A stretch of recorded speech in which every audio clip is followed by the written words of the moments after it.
تو یہاں شین ہیں اتنا نہیں ہے، تھوڑے ہیں، لیکن اکثریت بروشو ہے، تو آج ان کی شناخت نہیں ہو رہی ہے، یشکن میں ڈالا جاتا ہے۔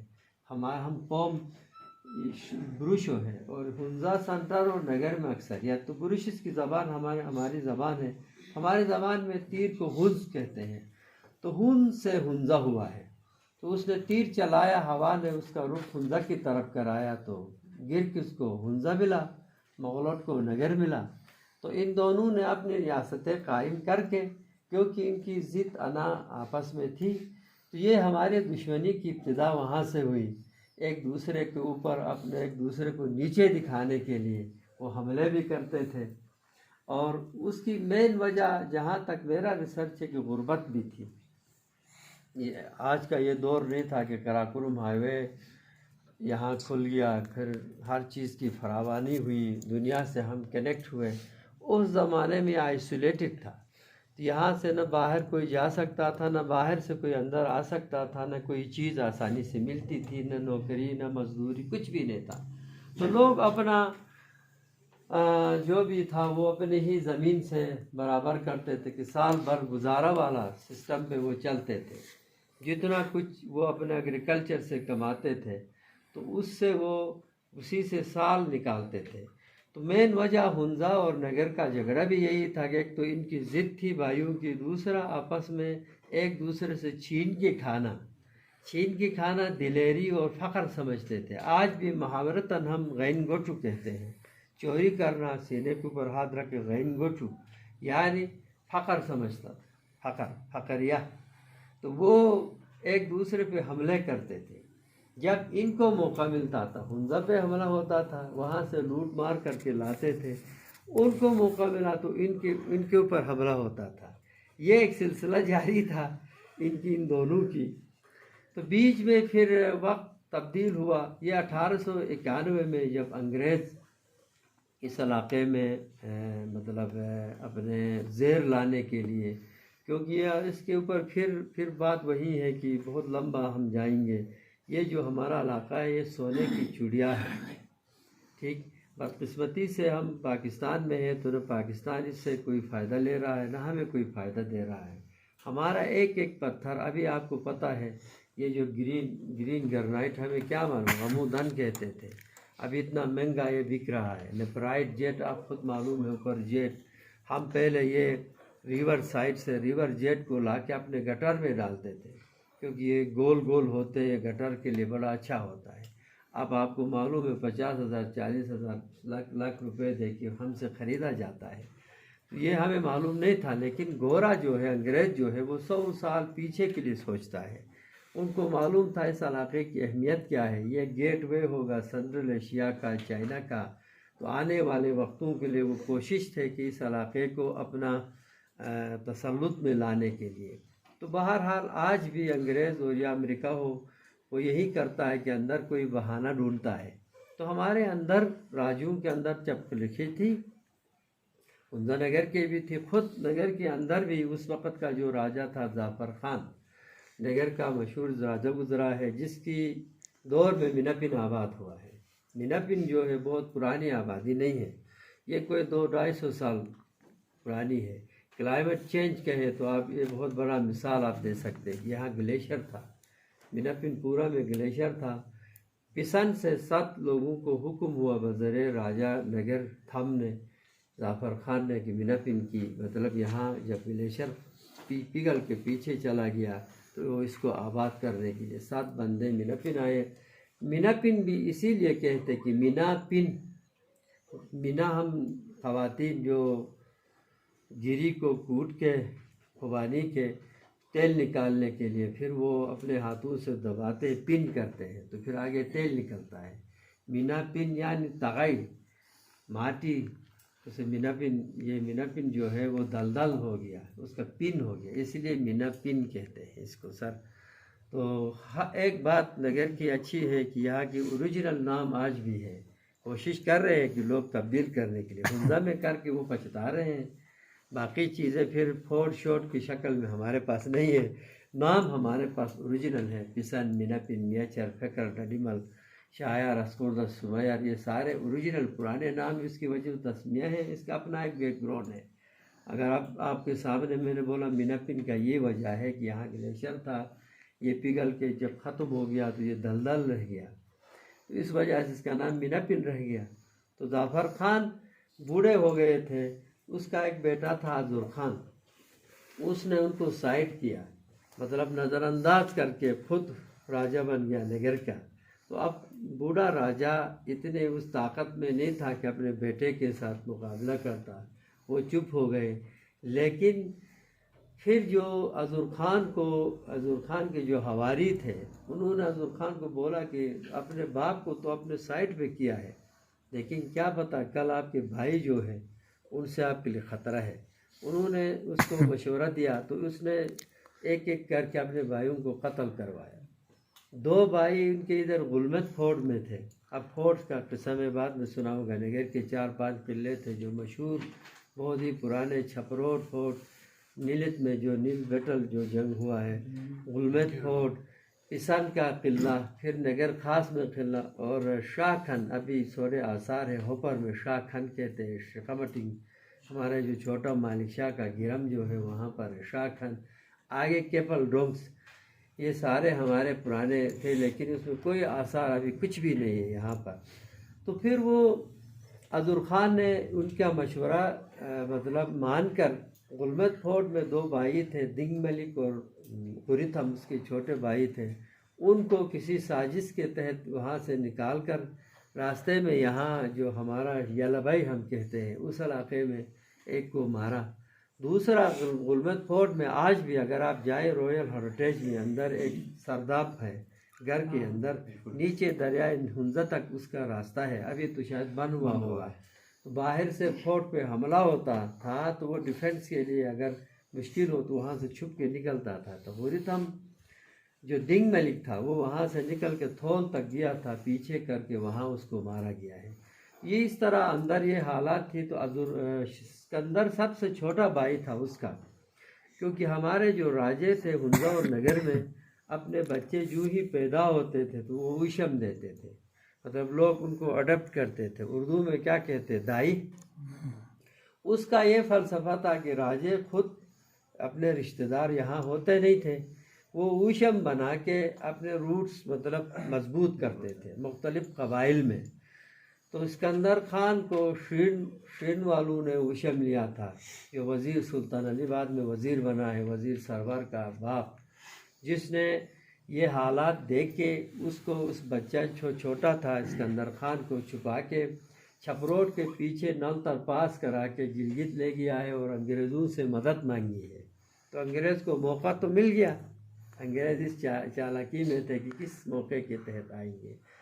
وہ انگریز بار بار میر آف ہنزہ کو لیٹرز لکھتے تھے، وہ ایلچی بھجواتے تھے کہ ہمارے کاروان جو جاتا ہے سلک روٹ کاشغر کے لیے، وہ اپر ہنزہ میں ان کی لوٹ مار ہوتی تھی۔ بات وہی کہ غریبی تھی، ان کی لوٹ مار سے وہ گزارا کرتے تھے۔ اب راجہ ان کو روک نہیں سکتا تھا کیونکہ ان کا گزارا ہی اسی بات پر تھی۔ تو انگریز بار بار اس کوشش میں تھے کہ متنبہ کر رہے تھے کہ میر آف ہنزہ کو آپ یہ کام نہ کریں، نہ کہ ہم آپ کے حملہ کریں گے۔ تو جب نگر سے یہ بھی ہوئی اور یہ سازش بھی ہوئی اندر سے کہ آپ آ جائیں، اور انگریز کو مطلب جو حکمران تھے ان کو ہمارے یہ کچھ لوگوں نے ان کو دعوت دی ہے کہ آپ آ کے ہمارے راجہ کو یہ جو ظلم کر رہا ہے اس کے خلاف۔ تو بہرحال یہ جو بھی ہوا، یہ بھی بڑا لمبا ہے، اس پہ ای ایف نائٹ کی کتاب ہے ویئر 3 امپائرز میٹ، یہ آپ پڑھیں۔ اس کا کسی نے اردو میں ترجمہ بھی کیا ہے، جہاں 3 سلطنتیں ملتی ہیں۔ تو وہ ٹرائب آف ہند کش ہے، میکنگ فرنٹیئرز ہے، یہ بہت سی کتابیں ہیں۔ تو یہ خصوصاً اس وار کے اوپر، یہ جو نگر یہ آ گئے ہیں باہر سے جو حملہ ہوا ہے اس کے اوپر ویئر 3 امپائرز میٹ۔ تو پھر انگریزوں نے مطلب ارادہ کیا کہ ہنزہ نگر پر حملہ کر۔ ان کا ارادہ مخصوص ہنزہ تھا نگر سے زیادہ، کیونکہ ہنزہ کا بارڈر آگے ملتا ہے چائنا سے، سنکیانگ سے، تاجکستان سے، تو باقی نگر میں یہ حالات تھی۔ تو پھر یہ 1891 میں دسمبر کا شاید مہینہ تھا، تو وہ چھلت، کیونکہ اس زمانے میں قراقرم ہائی وے نہیں تھا، یہ راستہ ہمارا 9 مل سے آگے چھلت بللس کراس کر کے پھر آتے تھے. تو یہ نیلت کے مقام پر ہمارا جو راجہ تھا حضور خان، جو خود ساختہ راجہ بنا تھا، کیونکہ باپ کو اس نے نظر انداز کر کے اپنے جو اس کے ساتھی تھے جنگجو، ان کو لے کے اس فورٹ میں ان کے مقابلے کے لیے آیا. تو سامنے میون میں ہنزا کا راجہ نے اپنے تمام ساتھیوں کے سمیت میون تک آیا ہے. یہاں پر پھر وہی ہنزا و نگر ہو جاتی ہے. جنگ نگر کے قلعے میں ہوا ہے، کیونکہ نیل بیٹل جو اس میں بھی لکھا ہوا ہے، جو قلعہ تھا وہاں نیلت میں، اس کے اندر یہ راجہ اپنے ساتھیوں سمیت بیٹھا تھا. تو یہ قلعے کا جو راستہ تھا ان کو معلوم نہیں چل رہا تھا انگریز فوجی کو، وہ کس طرح اس کو محاصرہ کرے. تو پھر وہی سازش ہوئی اندر سے ہی. یہ ہمارا تاریخی وہ ہے کہ ہمارا مزاج میں آج بھی شامل ہے. آپ مائنڈ نہ کریں کہ وہ ایک بندے نے ہمارا کوتو، ہم میش کہتے ہیں، کوتو اس زمانے کا تھیلا جو یہاں ہم نے لٹکایا ہے، کسی جانور کی کھال سے وہ بنتا تھا، کیونکہ اس زمانے میں کچھ نہیں تھا، تو وہ اسی سے آٹا اپنا ضرورت کے لیے وہ بناتے تھے. اس میں آٹا ڈال کے نیچے سوراخ کیا ہے، کہا کہ میں قلعے تک راشن لے جا رہا ہوں، تو اس کو چھوڑا ہے. تو اس نے وہ اوپر اٹھا کے قلعے تک گیا، تو نیچے وہ پھیو مطلب ہو کے گر کے ان کو وہ نظر آ گیا اس کا راستہ. یہ سازش اندر سے ہوئی. پھر انگریز جا کے انہوں نے اس قلعے کا محاصرہ کیا. گمسان کی جنگ 20 دن کے تھے، کوئی 22 دن یہ جنگ رہا. بڑے دلیری کے ساتھ نگر کا راجہ ان کے ساتھیوں نے انگریز کا مقابلہ کیا. کب تک کرتے؟ ان کے پاس جدید ہتھیار تھا، ان کے پاس وہی پرانی یہ جو پیچھے بندوقیں ہیں جس میں پورا آدھا گھنٹہ لگتا ہے بتی بارود لگا کے پھر فائر کرنے تک، آگ لگا کے. تو کہتے ہیں کہ اس تاریخی جنگ میں بھی ہمارے منفل کا بھی بڑا رول رہا ہے. حضور خان کے ساتھیوں میں سے تھے یہ جو منفل. 30 بندے منفل کے آپ شہید کہے، جان بحق کہے ہوئے ہیں. تو وہ آخر یہ جب ایمونیشن اور خوراک ختم ہو رہا تھا، پھر آپس میں انہوں نے مشورہ لیا اب کیا کریں. تو ایک کہا کہ بھائی اب اس طرح مرنے سے بہتر ہے کہ قلعے کی دروازہ ہم کھولیں گے، ان پہ حملہ کریں گے، حملہ کر کے اپنے سامنے جو ایک دو پکڑ کے چھلانگ لگائیں گے. کیونکہ قلعے کے بالکل وہاں ابھی صوبیدار ریٹائر احمد خان جو مشہور پولو پلیئر تھا نگر کا، آپ نے نام سنا ہوگا. ہمارا نام پولو سے ہی پہچان ہے نگر کی، کیونکہ پرانے زمانے میں بڑے اچھے پلیئرز تھے. پولو کے نام سے نگر مشہور ہے. وہ راجہ کا گھر وہاں پر ہے، اس کے پیچھے ہی کھائی ہے گہری. تو ایک قلعہ وہاں پر تھا. تو ایک دو کر کے کسی نے 2 اٹھایا ہے تو طاقتور تھا، کسی نے اپنے ساتھ 1 کو ملا کے یعنی وہاں چھلانگ لگایا ہے. جو انگریز ہسٹری میں لکھا ہے کہ ہمارے اوپر دنیا میں پہلی دفعہ خود کش حملہ یہاں ہوا ہے. تو یہ ہوا ہے، یہ تاریخی بات ہے. بڑے دلیری سے لڑا، لیکن اب مقابلہ کیونکہ اندر سے سازش ہوئی تھی، تو پھر وہ انگریز جیت گئے، وہ آ گئے. اور ہمارے راجہ جو تھا حضور خان، ان کے ساتھیوں کو انہوں نے گرفتار کیا اور ان کو باقاعدہ ایز قیدی یہاں سے کشمیر ان کو روانہ کیا. وہاں ان کو جائیداد ملا، خیر وہاں پر جلا وطن کی زندگی انہوں نے گزاری. قلعہ نگر کو انہوں نے فتح کیا. تو یہ دیکھتے ہوئے ہنزا سے جو آئے تھے انہوں نے دیکھا تو نگر سے مقابلہ ہو کر کے آئے تو ہم ان کے سامنے کچھ نہیں ہے، یہ واپس چلے گئے. تو یہ ہنزا کا راجہ صفدر خان تھا اس زمانے میں، وہ بھاگ کے کاشغر کی طرف نکل گیا. کاشغر میں سیاسی پناہ اس کو پتہ نہیں کس وجوہات کے تحت نہیں ملا، تو واپس ہی آ کے طبعی موت پھر راستے میں وہ فوت ہو گیا. تو گنش کے مقام پر ہنزا کے عمائدین نے اپنا طریقے سے ڈول دھماکہ کر کے پھر وہاں بھی انگریزوں کو انہوں نے ویلکم کیا. میں آ گئے ہیں تو کیا کریں. تو یہ بھی ان کا مزاج آج بھی ہے. ہم کوئی NGO آیا تو 1000 بار سوچتے ہیں کہ یہ حرام ہے حلال ہے کیا کریں. تو اب ہنزا کی مزاج میں یہ ہے کہ وہ جو بھی آئے ویلکم کرتے ہیں، وہ اس دور سے ہے. ہمارے مزاج میں دیکھا، آپ کو بتایا، مائنڈ نہ کریں کہ وہ مخبری اندر سے سازش آج بھی ہوتا ہے. تو انگریزوں نے لکھا ہوا ہے کہ نگر میں یہ جو چیز ہے آپ کو مفت ملی ہے، تاریخ میں لکھا ہے. تو چلیں وہ آپ کے نالج میں ہونا چاہیے. ہم نے دلیری سے جو جنگ کی ہے وہ اپنی جگہ، لیکن اپنے اندر سے جو سازشیں ہوئی ہیں وہ بھی اس سے ہمیں سبق سیکھنا ہے. تو یہ بس بہرحال انگریز آ گئے، نگر اور حنظہ کو انہوں نے فتح کیا، اپنے پسند کا راجہ انہوں نے اسکندر خان کو نگر کا راجہ بنایا، میر نظم خان کو حنظہ کا راجہ بنایا، اپنے مطلب پسند کے راجے. جس طرح آج امریکہ دنیا میں، ہم بھی پاکستان بھی اسی میں ہی آتے ہیں کیونکہ امریکہ کے آرڈر کے بغیر یہاں کچھ نہیں ہوتا ہے. تو راجوں باقاعدہ یہاں آ کے حکومت نہیں کی انگریزوں نے، لیکن اپنے مطلب نمائندہ کہیں ان راجوں کو اپنا نمائندہ بنا کے چھوڑ دیا. تو اب یہ نیا ایک دور سٹارٹ ہوا حنظہ اور نگر میں، جو جب خلیشے جو ایک دوسرے پہ حملے کرتے تھے، پھر یہ تھوڑا ٹھنڈا ہو گیا. اور ہمارا جو راجہ تھا اسکندر خان کے زمانہ بڑا اچھا گزرا ہے. اس نے اسکندر آباد کرایا، بہت سی چیزیں اس نے اصلاحات نافذ کرایا. بلکہ اپنے دربار میں پھر ایک دن سارے درباریوں کو اس نے بلایا، خاص ایک دعوت دی، اور یہ اس نے ریکویسٹ کی کہ میں حنظہ سے مزید نہیں لڑ سکتا، میں ان سے تعلقات اپنا بحال کرنا چاہتا ہوں، آپ لوگوں سے میں مشورہ لینے کے لیے آپ کو زحمت دیا ہے. بہرحال مختلف وزیروں نے مختلف مشورے دیے. ان میں سے ایک نے یہ مشورہ دیا کہ آپ راجے ہیں، اس وقت تک یہاں اسلام آیا تھا نگر میں نا، نگر میں شیعہ تھے، وہاں حنظہ میں اسماعیلی تھے، تو آپ لوگوں کے لیے مسئلہ نہیں ہے، آپ اپنی ایک بیٹی کا رشتہ حنظہ کی طرف دے دیں تو ہمارے تعلقات معمول پر آ جائیں گے. تو راجہ کو یہ پسند آیا. اسکندر خان کی 7-8 بیٹیاں تھیں، ان میں سے ایک رشتہ انہوں نے حنظہ کی طرف بھیجا تو انہوں نے قبول کیا. جو ڈپلومیسی شادی ہوئی، جو آخری رانی تھی شمس النہار غضنفر کی امی جو تھی والدہ صاحبہ، وہ نگر کی راجہ اسکندر کی بیٹی تھی. یہ شادی کے بعد تعلقات ہمارے معمول پہ آئے. تو اس سے بعد کی بڑے سے مسائل ہوئے، جو گنیش اور حنظہ کا آج اب جھگڑا چل رہا ہے، یہ بھی مختلف اسی کڑی ہے. وہاں پر یہ پھر ہم آپس میں وہ ڈسکس کریں گے، اس میں نہیں. تو یہ ہو گیا جناب، حنظہ اور نگر کے تعلقات معمول پر آ گئے اس شادی کے بعد. پھر یہ نیا ایک دور آیا. تو یہاں آپ کو ساتھ ساتھ لیتے چلوں کہ یہاں اسلام جو اس علاقے میں آیا ہے 1125 ہجری میں، کیونکہ ہمارا جو آج یہ جو بلوچستان سے ہمارا راستہ ہے وہ یہ نہیں تھا، یہ بیافو والا راستہ تھا. اس پر سے بیافو گلیشر کراس کر کے حنظہ نگر دونوں، کیونکہ کہتے ہیں نا بلتت اور التت قلعے کی تعمیر کے لیے 2 شہزادی بلوچستان سے بیاہ ہو کے آئی تھی، ان کے ساتھ رعایا بلوچستان سے آئے، انہوں نے التت اور بلتت قلعہ تعمیر کیا.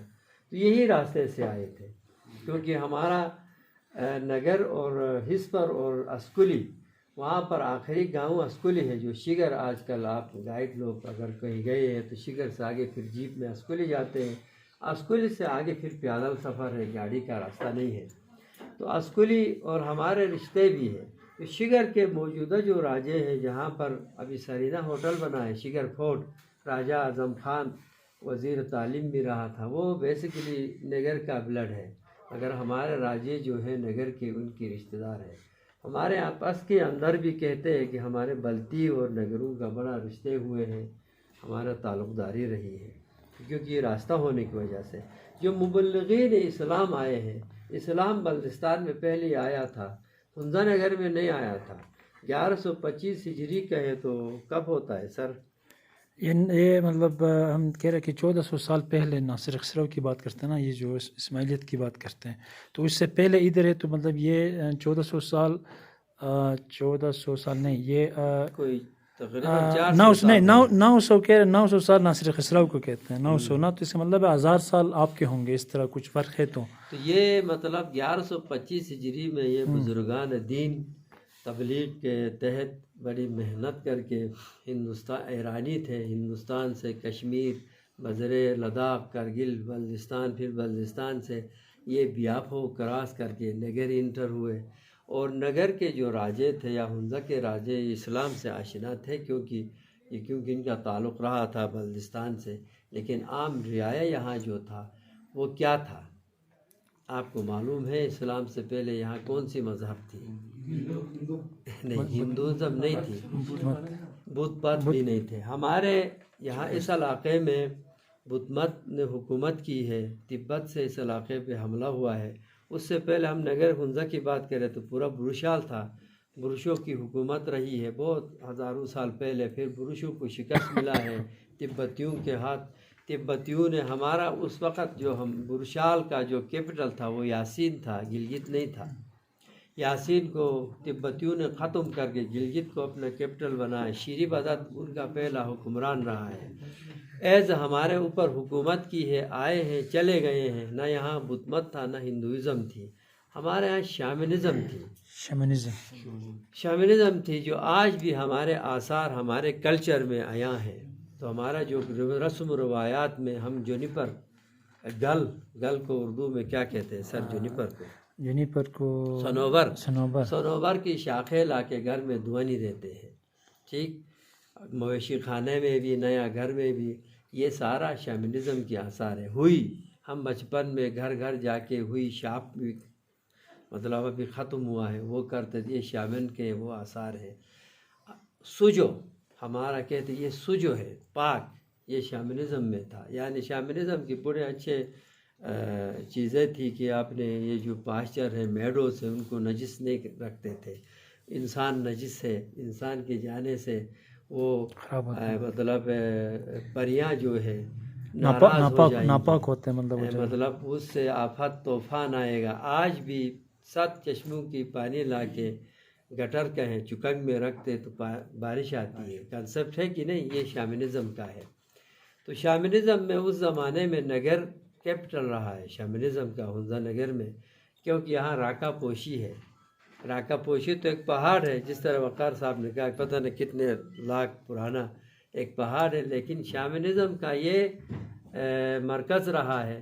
شامنز کا کہنا ہے کہ پریاں جو ہیں ان کی مائیں، وہ ماں کہتا ہے، دودھ و آجی، ان کی دودھ و آجیوں کا یہ محل رہا ہے۔ رکئی پوشی شنالا پھنس ہے۔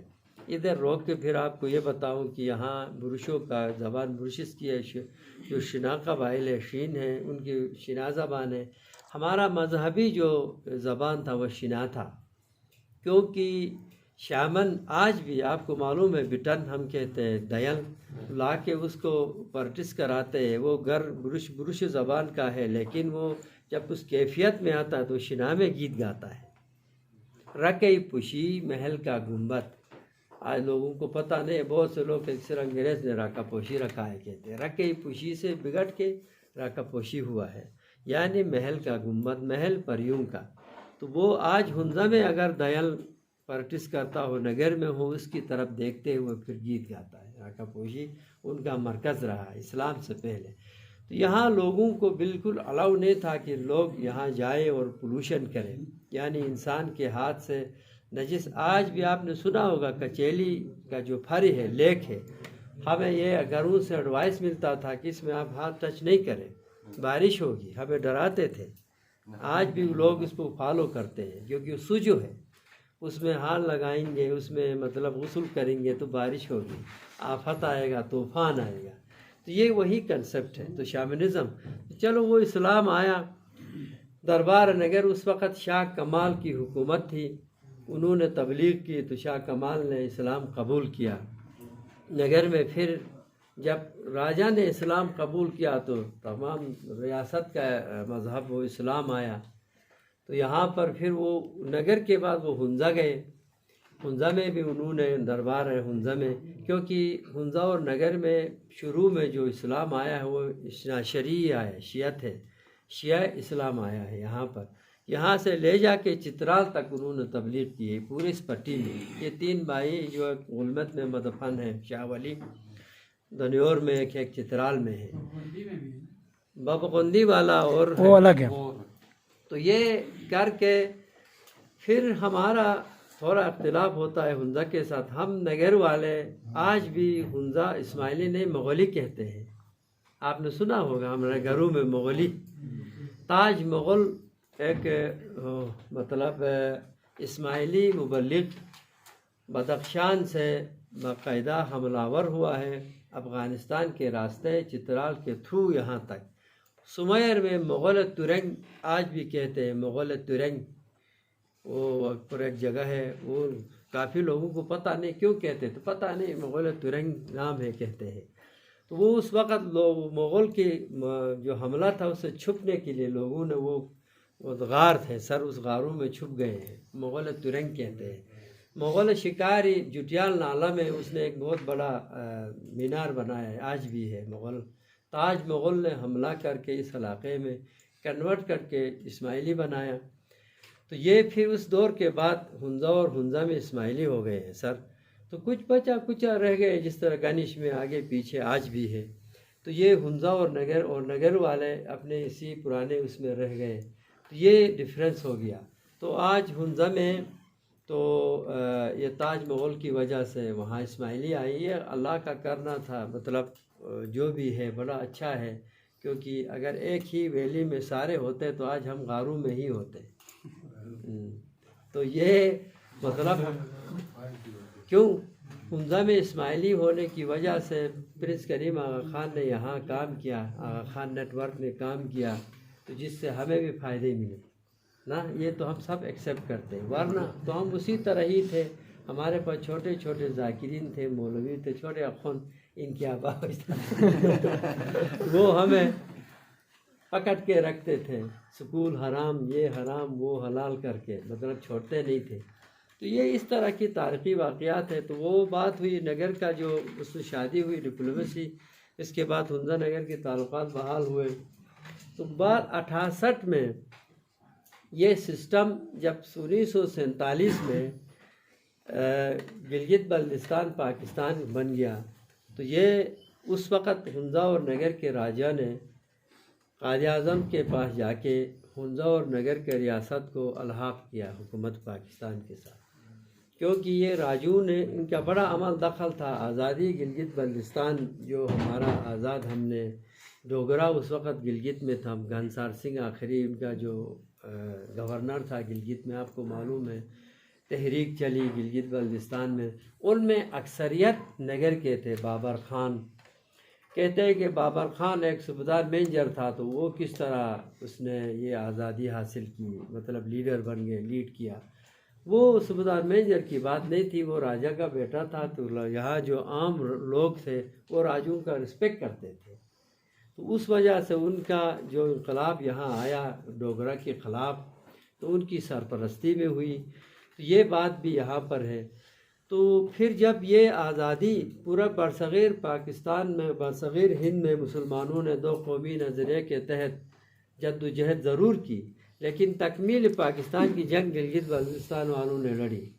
ٹھیک، ہم نے جنگ لڑ کے خون کا نذرانہ دے کے پاکستان بنایا، پاکستان بنا، پر بہرحال اس وقت کیا غلطیاں ہوئی، جو بھی ہوئی وہ آپ سب کو معلوم ہے، آج اس طرح ہم لٹکے ہوئے ہیں۔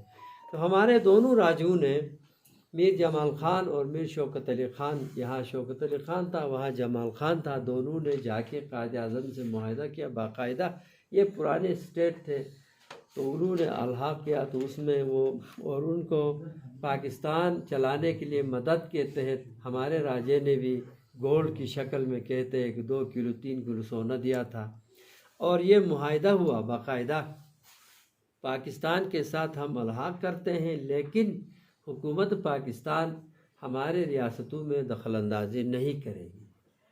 یہ 72-74 تک حکومت پاکستان گرانٹ کی شکل میں ان کو بجٹ دیتی تھی، ہنزا اور نگر کے دونوں راجوں کو، جنگلات کے لیے، اسکول کے ایجوکیشن کے لیے، ہیلتھ کے لیے، لیکن یا خود وہ کھائے یا اس کو انویسٹ کرے، ان کی مرضی تھی۔